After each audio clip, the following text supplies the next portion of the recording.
to go full out for the next 3 days. I'm able to do that even without me being there. Okay ba yun? I just show up holding the mic because everyone is self-managed. I'm just having fun kung saan saan. Ask me why. Because I can afford to live life the way I want it. We know what to do, except maybe we cannot capture them based on our old-fashioned traditional leadership. And this is where I'm at. So okay lang ba magpakilala ako sa aking sarili? So my name is Ras Huson. Can everyone say, hi Ras? Please don't call me sir. Okay lang ha? At lalong ma'am, klaro namang lalaki po ako. Right? I am 55 years old this year. Anyone younger than me? Raise your hand. Younger than me. Ay, ako yata pinakamatanda dito. Wag na wag yung tawaging kuya. Hindi po tayo magkapatid at lalo ng ate. Okay tayo? I love to be called by my first name. It's just Ras. Practice say, hi Ras. Okay, I love it because we have people from Mindanao because I'm also born and raised in Davao. Pinapalakpakan po. Ayan. Meron ba? Kasi taga Davao ako, Bisaya po ako. May mga Bisaya ba dito? Taas ang kamay. Uy, pakpak mga Bisaya. So pag nag-slide ang dila ko, pasensya po, Bisaya lang po. No? At I know how to speak Ilonggo. I know how to speak Tagalog. Of course, I practice my English speaking ability. Pinapalakpakan po. Ayan. Okay? And ano yung objective ko for today? No, I'm only given 2 hours or less for today. No, ang objective ko lang is to really introduce the word transformation. What's the word? Transformation. Because lagi nating naririnig yung transformation. Simplihan ko lang, no? Can we put up the slides that I have here? Simplihan ko lang. Yung dati mong problema, hindi mo na pinaproblema kasi nasusolve na siya by living life itself. Okay ba 'yon? Can we all read my quotable quote here? Ready? Begin.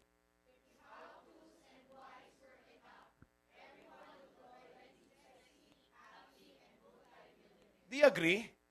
A lot of people, they attend seminar because they want to learn the how-tos. But here's the thing, all the how-tos, all the information, all the instructions are given out. It's free. Tama ba? Especially what? YouTube University. Especially what? We also have what we call our ChatGPT. Yes or yes? But how come it's not happening? Something is not happening simply because, again, if the how-tos, which means the information, or the instruction were just enough, siguro lahat tayo may six-pack abs na. Ayan. Okay ba yan? Sige, sino sa inyo dito, all the time, you've been hoping and wishing, sana, I'll have a hot, sexy, fit body. Raise your hand. And it's not happening. Continue, raise your hand. Diba? Do we know how to lose weight? Yes or yes? Do we know how to get fit? Yes or yes? And do we have our whys? Do we have our motivation? Yes. How come it's not happening? That's my role today. Okay lang ba that I'll be standing here in front of you not as a content creator? But here's the thing, I am gonna be celebrating my 3rd year anniversary as a content creator full-time. Pinapalakpakan ko yan. Would you like to know what happened to me the moment I embarked into the world of content creation? Okay lang ba? Okay, from how I started my career, no? I started po as a janitor. Pakisabi, gwapong janitor yan. Sabihin mo sa kanila, friend, pag nagka-budget ka, gagwapo ka rin. Di ba?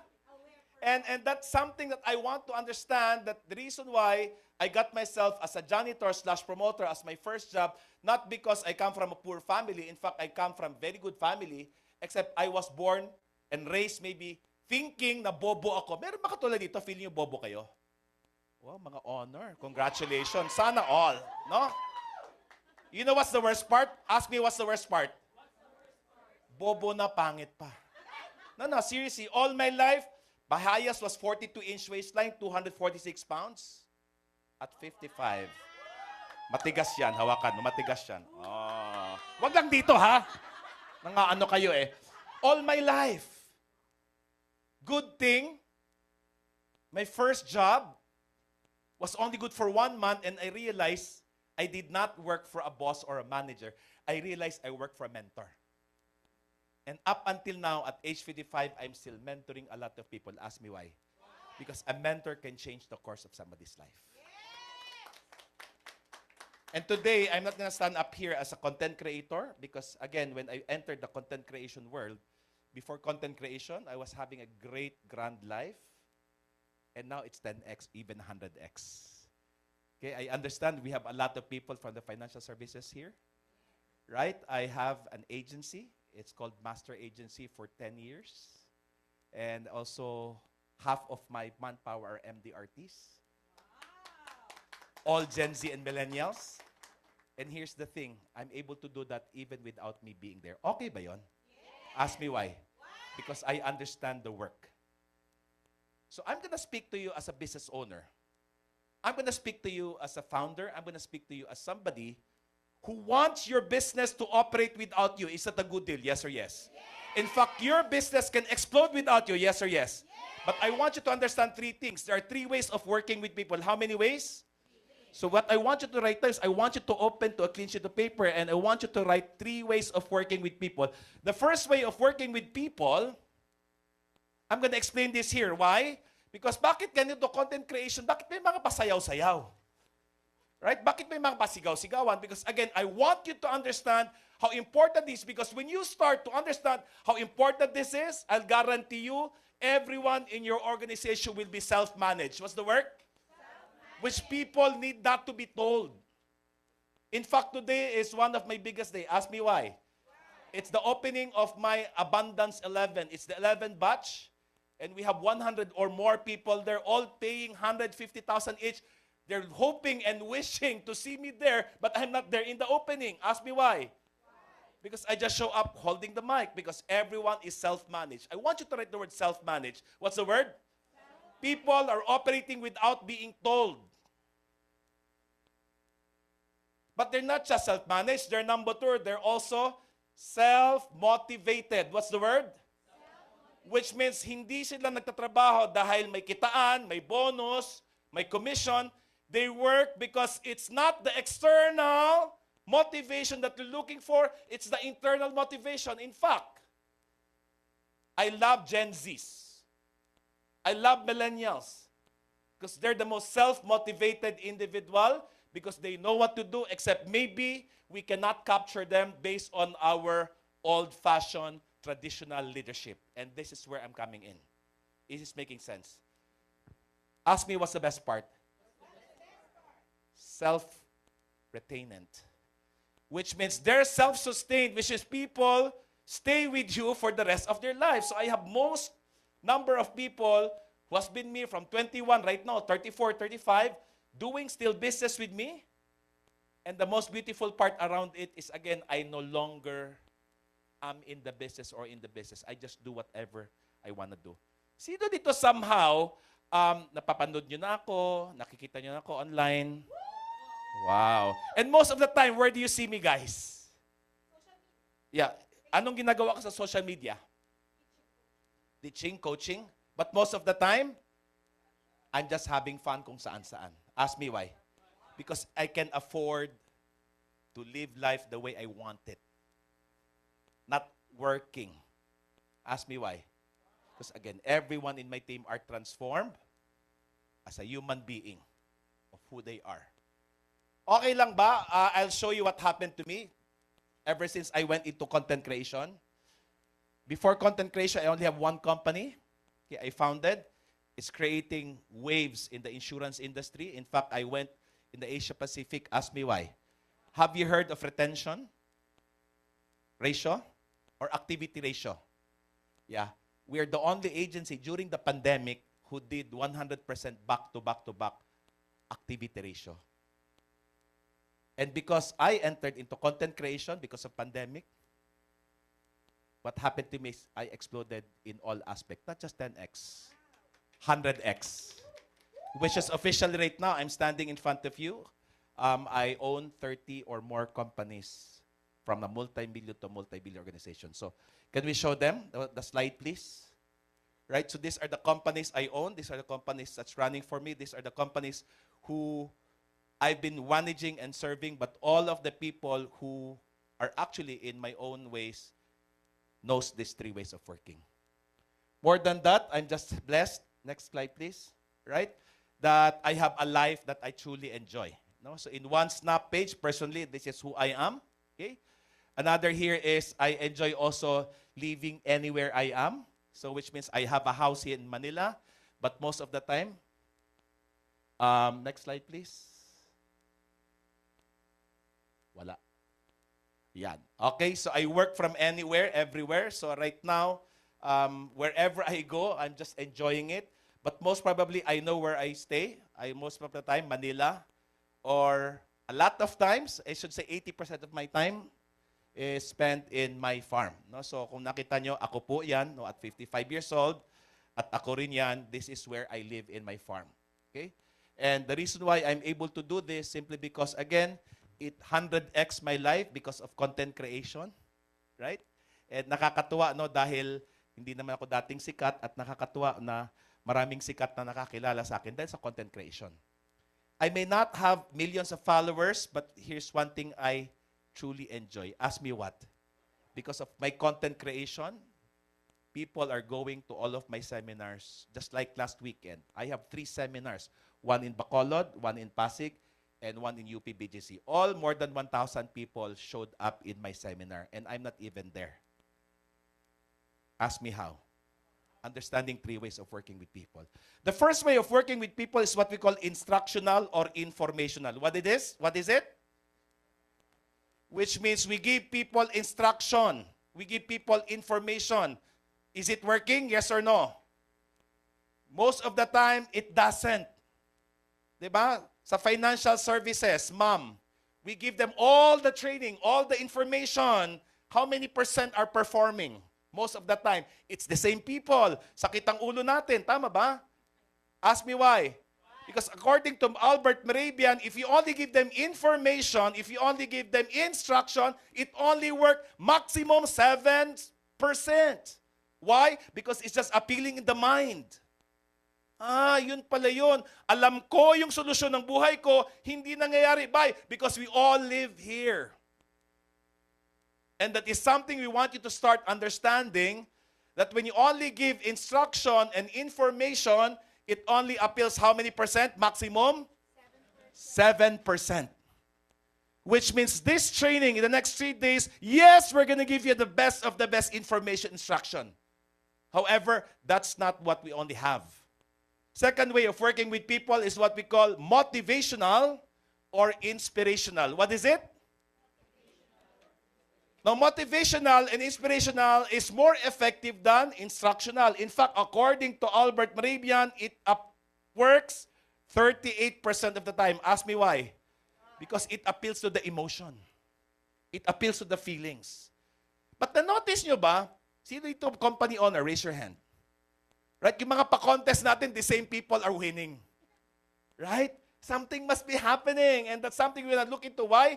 Because again, we're not just appealing to the mind, we need to appeal to the heart through what we call motivation and inspiration. Now, this is where my work here is such an amazing work because I love it, because I practice it myself. Pwede ko bang i-share at iyabang yung buhay ko ngayon? Okay lang ba? Sabihin mo sa kanimo, friend, si Ras, habang tumatanda, mas lalong yumayami. Okay ba yan? Guys, do I look like I work out? Yes or no? I don't. Ask me why. I understand what transformational is. Pagkasabi, friend, si Ras, habang tumatanda, hindi nagtatrabaho, hinahabol ng pera. Okay ba yon? Yeah, just like today, guys, I have more than 100 students in UP-BGC and all paying 150,000 each. Do your math. And I'm here. Okay ba yon? And it's happening without even me working. Ask me why. Because I understand transformation. The older I get, the more loving I become. A lot of times, dahil nasaktan tayo isang beses, lumiit ang buhay natin, then we don't allow people to enter our lives. For me, I allow everyone. In fact, I reach out to people. Why? Because I understand transformation. Transformation begins with number 1, physical. What's the word? Your body. That's why we ask you to dance, we ask you to jump, we ask you to do a lot of things, because 55% of our transformation, 55% of our result, 55% of what's going on in your life will depend on how you're able to get in touch with your physical body. But transformation is not just body. Transformation is also number 2, heart, 38%, emotion, and 7% is what we call your mind or your mental, which now creates 100%. When the body and the heart and the mind aligns, it becomes now congruent. What's the word? In full alignment. When this aligns, then what happens here is we are now living in a state wherein effortless. What's the word? Body, 55. Mind, 7%. Congruency is now what we call effortless. Which means, ganito lang po yan. Simplihan lang natin. An example here, how many of you want to become a multi-millionaire? Yan, taas ang kamay. Right, so which means I want to become a multi-millionaire. And we were all told how to be one. Tama ba? We all went to train how to be one. Ask me why hindi nangyayari. Because your heart is not matched with what you want. And what you want doesn't match with how you move.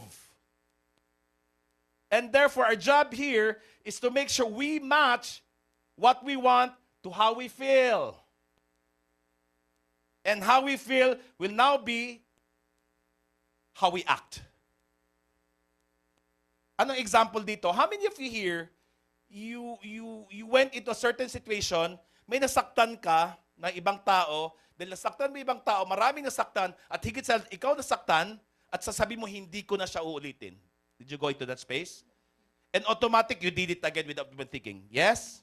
Tapos ano yung iyong theme song? Gusto mo malaman theme song mo? Gusto kong bumait. Yung mga kumakanta, kaidarang ko yan. Diba? Sabi ng mind, gusto kong bumait, pero di ko magawa. Ask me why. Too many things going on in my heart. Now, why does it become effortless? Ask me why. Because when the body, heart, and mind is congruent, that's where real transformation is. And transformation is coming from the word form, that you go beyond the form. That means you are now living as to your highest truth. Would you like to know who you are as a highest truth? Yes or yes? Pakisabi, I am a spiritual being in a human body experience. Which means at the end of the day, as a beautiful creation of God, do you deserve all the blessing? Yes or yes? But how come it's not happening? How come pahirapan? How come paiyakan? How come gapang? Because maybe we only know it from the mind level. But maybe deep in our heart, there's too many things that we're not even aware of. As a little child, even before you were born, trauma that we carry. Then as a teenager, another trauma, as another trauma, until you now start to believe that the world is not safe. Yesterday, I just posted something in my Facebook. Pray nang pray. Walang pakundangan ng worry. Tiwala lang. Because at the end of the day, if you don't surrender to your highest truth, which is spirit, soul, or I would also say a beautiful creation of God. Again, I'm not going to endorse any particular religion here. Whatever religion you have, stay there. If you're Catholic, become a better Catholic. If you're Iglesia, become better Iglesia. If you're Islam, become better Islam. What I'm trying to say here is go back to your highest truth. Sabihin mo sa kanila, friend, you are a beautiful. Bakit yung sa harap lang sa salita? Alright, yung nasa likod, nandito lang. Okay? Okay lang ba? I'll just push you to not stay here, but stay here, stay here. Okay? So, kaya sabi sa katabi mo, tapikin mo yung katabi mo, friend, you are a beautiful creation of God. Tapos, tignan mo yung itsura niya. Akala ko ba beautiful? And therefore, we want you to surrender to your highest truth. Your highest truth here is what we call spiritual being. Soul or spirit. And anong connection nito dito sa CMB? 100%. Because at the end of the day, I'd like you to understand, hindi po to paramihan ng likes. Hindi rin to paramihan ng follower. Hindi rin ito padamihan ng virality, kung hindi patagalan lang that you stay in the game long enough, hard enough, until you're able to celebrate your message in the world. And if you don't get that, you're out of the game. Because at the end of the day, the difference between a means goal and an end goal, what's the word? So I want you to write the word means goal. What is it? Means goal, ito yung mga pamamaraan para makuha mo yung gusto mo. Means goal. This is what we call MEANS. Hindi siya menstruation na, kasi iba yon, di ba? Means goal. Pamamaraan. Vehicle. Kaya a means goal is your business. MDRT. Right? Content creation are your means. However, we want to identify first, not just the means goal, but the end goal. When you say end goal, this is what do we want out of this? Why do we want virality? Why do we want a lot of followers? Why do we want millions of money? Ask me why.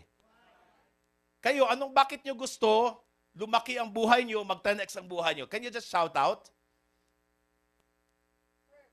To serve. To make an impact. Freedom. Become a blessing. That means by the end of the day, your end goal is your purpose. I want you to write the word purpose, which is to give, to serve, create an impact. But here's the thing, most of people are focused on the means goal. How do we know? Pag nag-viral, joy, happy, magpo-post. Pag walang nanonood, sasama. And I want you to put this out there, because if you don't want this, useless lahat ng pinagtuto natin dito. So can I share mine? My end goal, that I'm a person right now who no need to work. Even the next 50 to 70 years, the same lifestyle, I'm A-okay. When I say lifestyle, right? Holy Week po next week. Me and my entire family will be in Malipano Island. We're gonna rent the entire Malipano Island. That's every year. And after which, me and my entire team, 50 of my interns will be in Bangkok. Food trip lang, April 13 to 16. And after that, a week after, I'm gonna fly with my parents to Singapore for medical thing, whatever. And then by April 28, all the way to April 28 to May 16, I will be with my entire family, including the in-laws, to do an Alaskan cruise. Pakisabi, all business class. Ready, begin. Good or good? Awesome. God is good. Sobra. Ang tanong, how do we now have that? Now, I want you to understand, yes, we have a means goal, which is your business. We have an end goal, which is to serve.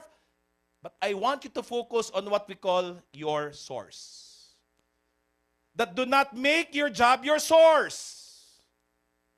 Do not make your family your source. But make your source, when I say your source is your Creator. And how do we know that you create your life based on the source to connect with it? Because when you're just focused on the means goal, your life will always be fear, doubt, and worry. Lalo ngayon. Lalo ngayon. May gera. No, kahapon nagpagas kami 125, hallelujah. But ilang crisis na pinagdaanan natin. Focus lang tayo sa ating end goal, which is what we call to serve, to give, or maybe I'd like to do this as our calling. Can I share you my calling? I don't have dreams for myself anymore. Kasi hindi ko na siya pinapangarap, binibili ko na yan. Ini-schedule na lang. Maganda ba yon? I don't have dreams for my family in the world because they're all good. But how come I'm working Monday to Sunday like crazy? I wake up 3 a.m. every day, sleep 10 p.m., work back to back to back to back. Not for money, but because my only heart's desire, samahan niyo po ako dito. Bakit ako nandito? Because you will help me build a nation that is first world country. Na walang mangingibang bayan,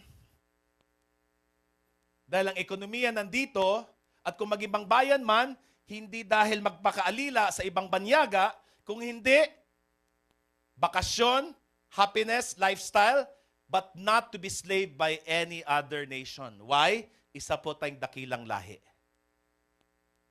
Tulungan niyo po ako. But the only way can that happen is let's bless our government. Stop complaining. That's their game.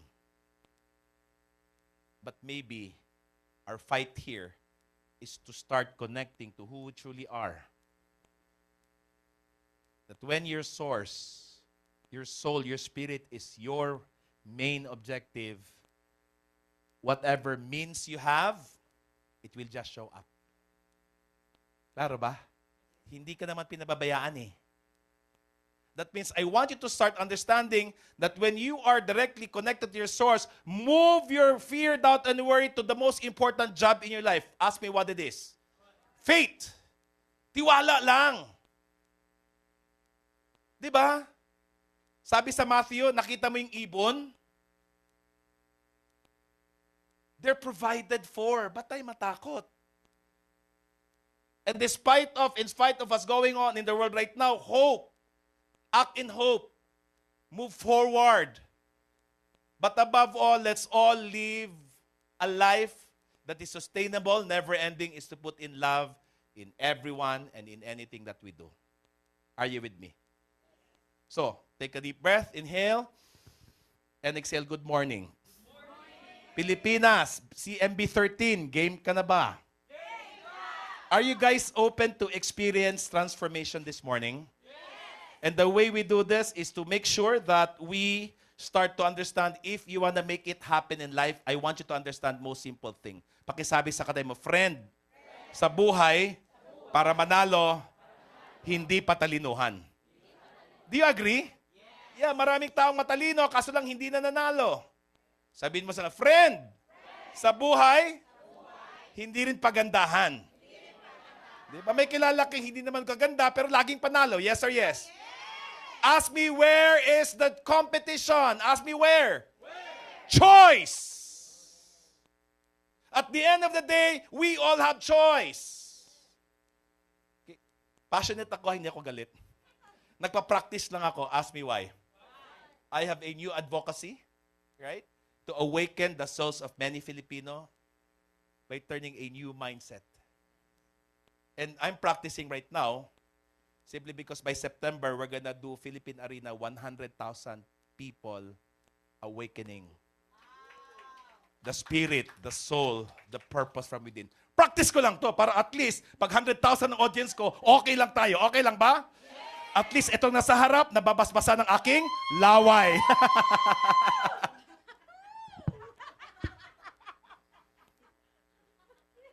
Is it making sense? So which means I want you now to understand that when you start creating a choice, in life you only have 4 choices. The first choice is what they call full out. What's the word? When you say full out, it's not about winning, it's not being the best or top one, but whenever you say yes to something, mean it as if your life depended on it. Can I give you my secret? How come I easily earn 7 figures weekly? Ask me what? When I say yes to something, I'm gonna give it all. Sabihin mo sa katabi, friend, itodo mo na. Malay mo. Last day mo na. No, you'll never know, guys. This might be my last day. At least I gave it all. And that's how I always win in all aspects. Nag-network marketing po din po ako. Panalo. Nag-insurance ako, panalo. Lahat ng pinapasukan ko, panalo ako. Ask me why. Because I understand, at the end of the day, make a choice to go all in, all out, even if signs of you not winning is showing up. Doesn't matter. And that's what you call brave heart. What's the word? Buong-buo mong ibibigay. Ramdam niyo ba yung passion ko ngayon? Bigay ko buong-buo. Parang kausap ko 100,000, ramdam. Ask me why. This is me. And maybe this is an invitation for all of you here to go full out for the next 3 days. Because most of you, can I be honest, feedback, 50-50. Sasagot lang pag safe. Hihiyaw lang pag convenient. Ano yung 50-50? Meron na ba kayong na-hire na, kunwari sa sales, tapos tinrain mo na, wow, grabe, magiging top 1 ako! Tapos paglabas, ay, may ulan, bukas na lang. Yung buhay nila parang abante atras, abante atras. Kaya yung kanilang result, 50-50. Pag sa hospital, pag sinabi yung asawa mo 50-50, good news, bad news. O kaya pala naghihingalo ka sa buhay. Ask me why. Most of your choices is 50-50. Sige nga, sino dito sinabi mo na sa buhay mo, magda-diet ako, taas ang kamay. Di ba? Tapos hindi mo na panindigan, taas ang kamay. O, ask me why. Hindi ka tumodo. May nalalaman ka bang OMAD? Alam niyo yung OMAD? Depende sa ulam. No, seriously. No, I tested it out, guys. At 55, oh my God. Oh my God. Because I understand what commitment is. Here's the thing. Most Filipino are not even 50-50. They did not even try. Why? Because they just want to watch. Watcher. Please write the word. Now, if you're just here, you want to watch, your investment, sayang. But here's the thing. I'm not gonna allow it. Because my name is at stake. I'm the Chief Flow Officer of House Creative. I designed all of this with Coach Darbs. And we're not gonna allow anyone to graduate here by just watching. Eh di nag-YouTube na lang sana kayo. Diba? Kilala niyo yung mga watchers sa company? Pag mayroong mga awarding, palakpakan, palakpakan, palakpakan. Tapos 3 years na, nanonood pa lang siya. Tapos alam mo anong favorite nilang mga, yung kanilang tagline? Sana Tapos yung itsura parang inggitera, sana Diba? Tapos pag matagal nang walang award yan, nagiging Marites yan. Kilala si Marites. Yung kumareng laging chismis. Sinong barkada ni Marites? Si Marisol. Yung kumareng laging, alam mo sino nanay nila? Si Marife. Yung kumaring laging walang Farah. Kasing lola nila si Marie Chris. Kilala si Marie Chris. Yung kumaring laging krisis. Why? Because they're just watching in the game called life. Participate 100%. This is your game. This is your life. Make it happen for you. But here's the thing. Maybe 90-95% of Filipino don't even live in this tree realm.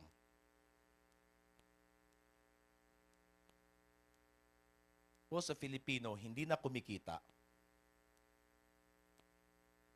nawalan pa na pag-asa, and they just live their life day to day like a zombie. Ask me why. They chose out in the game called life. So the last player here is choose out. So some of you, maybe this afternoon, napagod dito, lalabas na. Choose out. Some of you, maybe you're just watching. At any given time, you will be in all 4. But I'm gonna challenge you guys, since nandito na rin kayo, tutulungan namin kayo na ma-practice to lahat. You know, proud lang ako. Because again, all of those 30 companies are people who are in my space, who are now extra successful. Extra successful. Tanggalin lahat anong meron sila, kahit saan mo iba to. Anong ekonomiya, anong industry, successful sila. Ask me why. They know. They know that if you're not successful because maybe you're just 50-50. Maybe you're just watching or maybe you just choose not to participate. Fair or fair? Pilipinas, batch 13, game ka na ba? So here's what's gonna happen. Okay, we're gonna move a lot. So, pwede ba akong mag-request? Okay? I will be handling a very important factor here, which is actually our house rule. How many of here, just like me, don't like rules? Taas ang kamay. Ako lang yung may ayaw ng rules. But are rules important? Very important for order. We only have 3 days here. Okay? So I'm gonna give you the house rules and make sure that the reason why Philippines is such a great nation, pero yung result opposite, ask me why. Rules are just suggestion. Klaro ba? But here's the thing, in House Creatives, we're serious.